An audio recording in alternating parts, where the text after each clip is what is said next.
हरिओम. सद्गुरु ओम मालती आई की जय.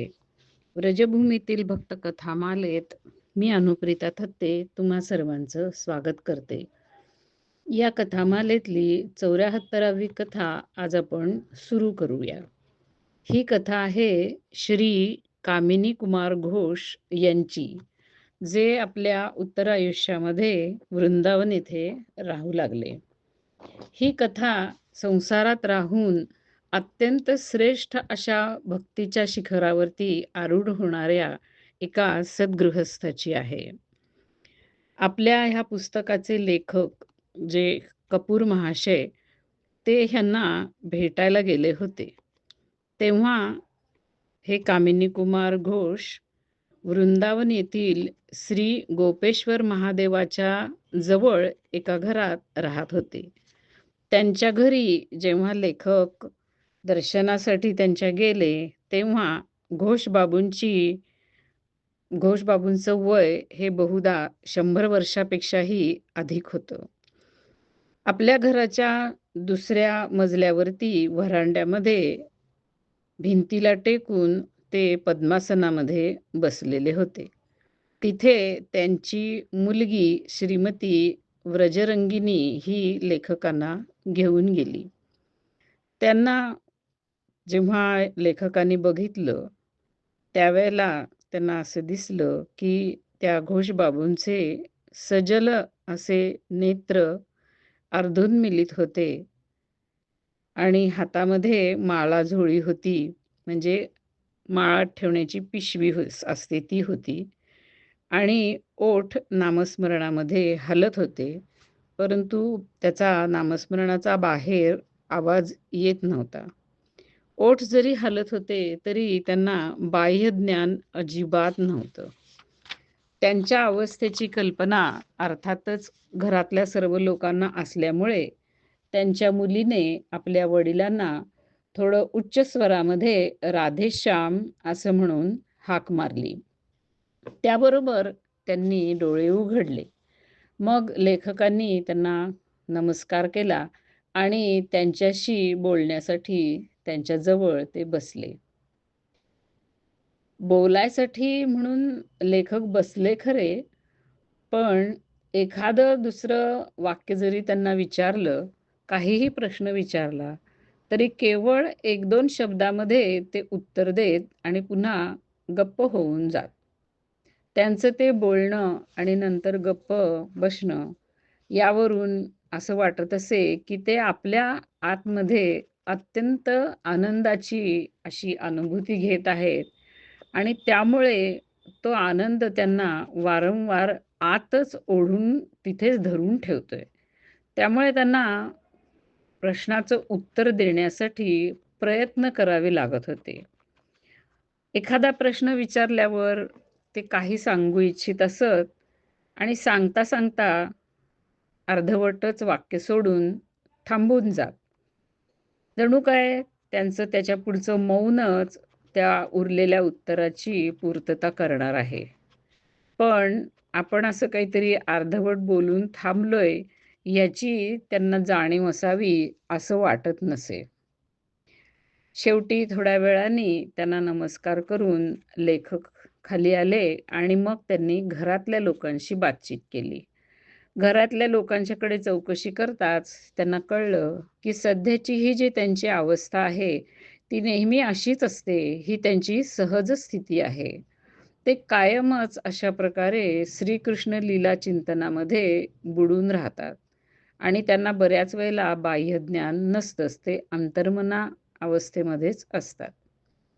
आपल्यासारख्या साधारण साधकांना आपलं मन आणि आपली इंद्रिय संसाराच्या विषयातून काढून नामस्मरणात आणि भगवंताच्या रूपगुणामध्ये चिंतनामध्ये लावण्यासाठी किती प्रयत्न करावे लागतात आणि तरीसुद्धा हे मन काही ऐकत नाही. तर इथे पहा, या कामिनी बाबूंचे मन आणि इंद्रिय ही श्रीकृष्णाच्या रूप गुण लीला चिंतनामध्ये इतकी बुडून तिथेच मुक्काम करून असत की बाहेरच्या जगतामध्ये त्यांना आणण्यासाठी या कामिनी बाबूंना खूप प्रयत्न करावा लागे आणि त्यांना त्याचा त्रास होई. त्यांची ही अशी सिद्धावस्था, ही चरमस्थिती जी त्यांना प्राप्त झाली, त्याच्या मुळात त्यांचा सदाचार आणि त्यांना मिळालेला सिद्ध महात्म्यांचा संग हे मूळ कारण होतं.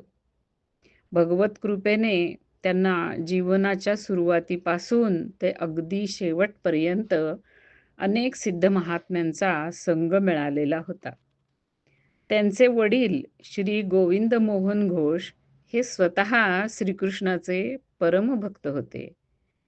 मैमसिंह जिल्ह्यातील नवला ह्या एका गावामध्ये ते राहत असत.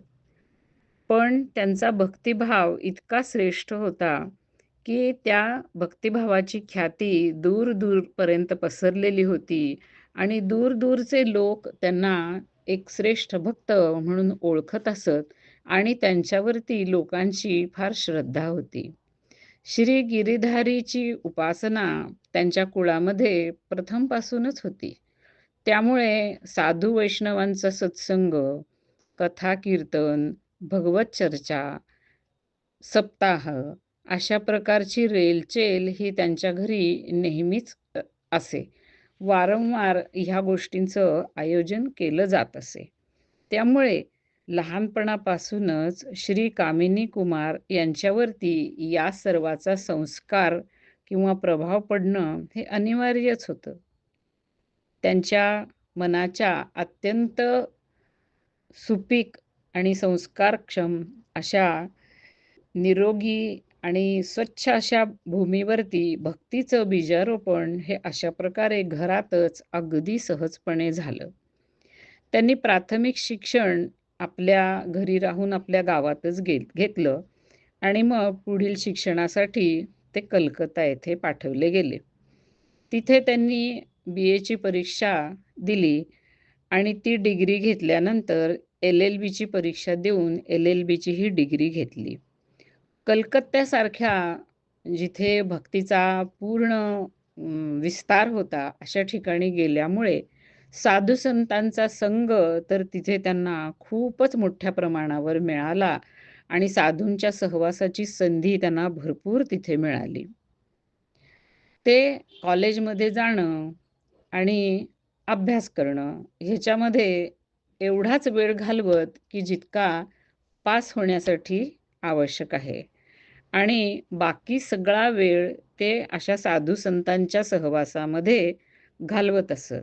आणि घरातही तेच वातावरण असल्यामुळे त्याला काही कुणी वावगं समजत नसे किंवा त्याला कुणाची आडकाठीही नसे.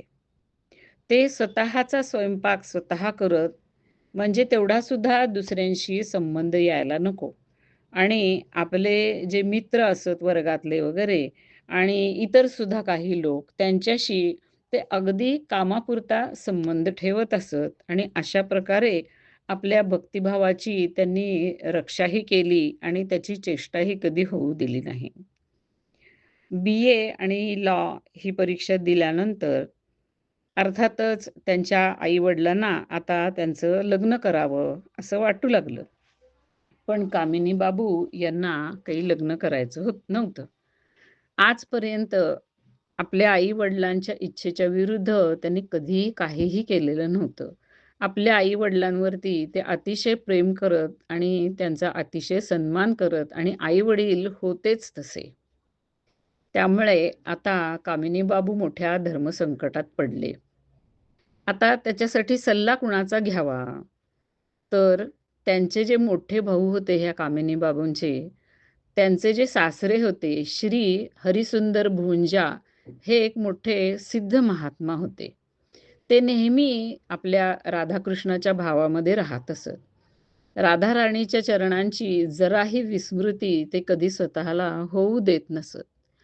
त्यांचा कामिनी बाबूंच्या बरोबर अत्यंत प्रेमाचा असा संबंध होता आणि कामिनी बाबू हे एखाद्या गुरुप्रमाणे त्यांचा आदर करत असत.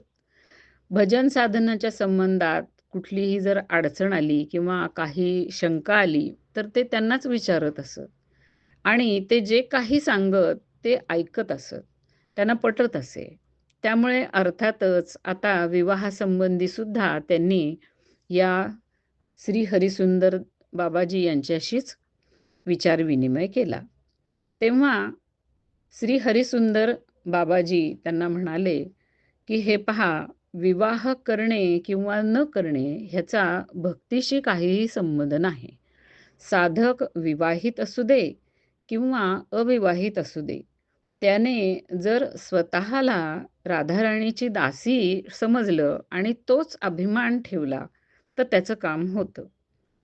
जेव्हा आपण संसार करतो, तेव्हा असं समजूनच त्यानं संसार करावा, की हा संसार जणू राधाराणीचा आहे. राधाराणीनीच आपल्याला सांभाळायला दिलेला आहे. साधकांनी जे काही काम करावं, ते सगळं राधाराणीचं कार्य समजूनच करावं आणि राधाराणीला आवडणार नाही, असं कुठलीही गोष्ट त्यांनी कधीही करू नये. तसंच आपल्या ह्या भक्तिभावाला अनुसरणारं जे काही वर्तन असेल, त्याप्रमाणेच त्याने वागावं. राधाराणीची कृपा मिळवण्याचा ह्याच्यापेक्षा सहज असा दुसरा कुठलाही उपाय नाही. अशा प्रकारे संसार करणं हा फार सहज आणि साधा, सरळ, सोपा रस्ता आहे. अर्थातच ही गोष्ट कामिनी बाबूंच्या मनाने स्वीकार केली. आता हरिसुंदरदास यांनी कामिनी बाबूंना पुढं त्यांचं आयुष्य भक्तिभावाच्या ह्याला अनुसरून जाईल, याची जबाबदारी आपल्यावर आहे, असं मानलं. ते असा विचार करू लागले, की ह्याचा भक्तिभाव आपण पाहिलाच आहे आणि आता तर त्याची पूर्णपणे आपल्याला कल्पना आलेली आहे. तर ह्याला अशी नोकरी आता आपण मिळवून दिली पाहिजे, की जी नोकरी साधन भजनासाठी सर्वतः अनुकूल असेल. त्या नोकरीमध्ये त्याला अर्थार्जन होईल, त्याचा प्रपंचही चालेल आणि त्याच्यासोबत त्याच्या भक्तिभावाची पुष्टीही होत राहील. त्याला ती नोकरी अनुकूल असेल, असं आपल्याला पाहायला पाहिजे. म्हणून तडासचे जे जमीनदार ज्यांचा उल्लेख मागच्या अनेक कथांमध्ये आलेला आहे, राजर्षी वनमाली राय बहादूर यांच्याजवळ ते कामिनी बाबूंना घेऊन गेले. हे वनमाली राय या हरिसुंदर बाबाजींना आपला शिक्षागुरू मानत असत. त्यांनी शिफारिश केली म्हटल्यावरती हा मनुष्य किंवा हा मुलगा अगदी उत्तमच असला पाहिजे, हे समजून त्यांनी आपल्या मुलांचा शिक्षक म्हणजे प्रायव्हेट ट्युटर म्हणून त्याला आपल्या घरी नोकरी दिली. कामिनी बाबूंचं ते काम चालू झालं. आता त्यामुळे त्यांच्या घरी कामिनी बाबूंचं सतत जाणं-येणं होऊ लागलं आणि दोघांचीही भावभक्तीचीच एक मनभूमी असल्यामुळे अर्थातच मैत्रही झालं. लवकरच त्यांच्या लक्षात आलं, की कामिनी बाबू अत्यंत प्रतिभावंतही आहेत आणि भक्तिपरायणताही त्यांच्याकडे खूप आहे. त्यांच्या या स्वभावाचा वनमाली राय ह्यांच्यावरती खूप प्रभाव पडला आणि ते त्यांना अतिशय आवडू लागले. म्हणून त्यांना पहिली पदोन्नती म्हणून त्यांनी आपला प्रायव्हेट सेक्रेटरी नेमलं. कारण त्यांचा सहवास आणि त्यांचं काम हे दोन्हीही वनमाली यांना आवडत असे. त्याच्यानंतर तर त्यांनी त्यांना आपल्या इस्टेटीचा मॅनेजरच केलं. जे जमीनदारीचा मॅनेजर केलं त्यांनी. या सगळ्या दरम्यानच कामिनी बाबूंचं लग्नही झालं आणि या श्री हरिसुंदर बाबाजींनी जो त्यांना उपदेश केलेला होता, त्याप्रमाणे एक आदर्श गृहस्थ भक्त अशा रूपामध्ये त्यांचा संसार सुरू झाला. आपला संसार हा राधाराणीचा संसार आहे, हे मनामध्ये घट्ट धरूनच ते संसारी जीवन व्यतीत करू लागले. तराश येथील राधाराणी बनवारी नगर ह्या भागामध्ये जिथे ते राहत होते, तिथली प्रत्येक गोष्ट ही त्यांच्या भक्तिभावाला पुष्टी करणारीच होती. स्वतः राजर्षी वनमाली राय हे परमभक्त होते. ते खरोखरीच एक अत्यंत आदर्श असे पुरुष होते, संसारी पुरुष.